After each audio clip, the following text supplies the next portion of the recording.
मतदारांनी अर्थात जनमत चाचणी करून घ्यावी, म्हणजेच दूध का दूध आणि पाणी का पाणी होईल. आपले लोकप्रतिनिधी ही हिंमत दाखवतील का? मनसे नेते संदीप देशपांडे यांनी ट्विट करत थेट सवाल उपस्थित केले.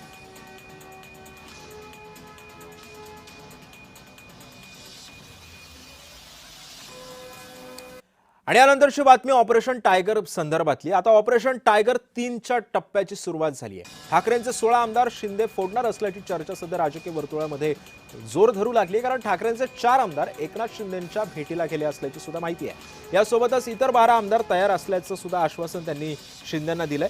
विश्वसनीय सूत्रांनी ही माहिती दिली आहे. त्यामुळे ठाकरेंचे 16 आमदार फुटणार अशी सध्या चर्चा जोरदार रंगू लागली. झालंय तसं होईल. थांबा थोडं थांबा. 14 आमदार लवकर जास्तीत जास्त होईल. कधीपर्यंत?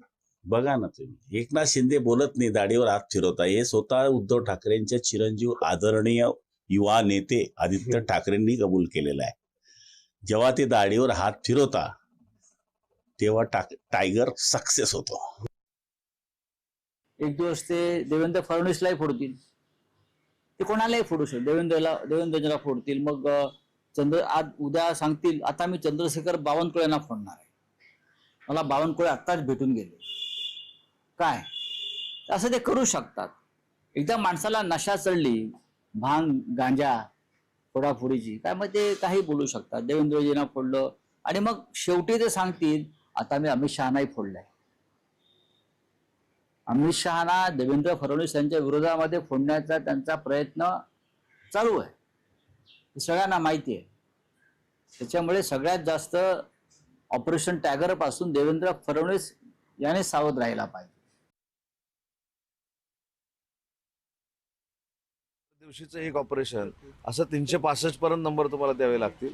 परंतु आमदारांचीच जर इच्छा असेल, महाविकास आघाडीच्या आमदारांचीच इच्छा असेल की आम्हाला एकनाथ शिंदे साहेबांचंच नेतृत्व स्वीकारायचं आहे, तर मग ते आम्ही का नाकारावं. कुठच्याही महाविकास आघाडीतल्या पक्षामधले नेते मंडळी जर शिवसेनेमध्ये येणार असतील तर त्यांचं आम्ही स्वागतच करू ना, पण कुठचंही ऑपरेशन सुरू नाही.